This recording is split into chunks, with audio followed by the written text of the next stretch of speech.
mudan iyo marwo may maqlaysaa waxaa la yidhi hogaaga wuu kula baryo tagaa laazim waa muhiim inay kuugu jiraan qaanadda oo aanad dadka weydiisan tabal iska dhis 8 shay waa kuu muhiim mar kasta iyo meel kasta fadlan like share iyo subscribe noo saar youtube-ka kaamil show dhar aad ku tagto shaqada waa inaad diyaarsataa dhar iska caadi ah oo aad xidhato marka aad meelaha joogto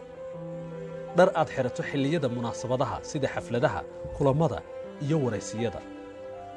dhar aad hoos ka xidhato waa inaad leedahay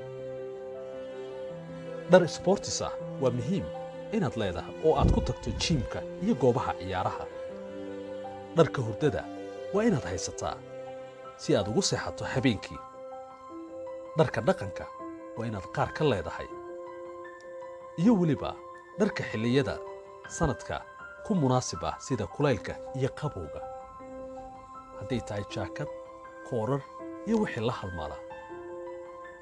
waa muhiim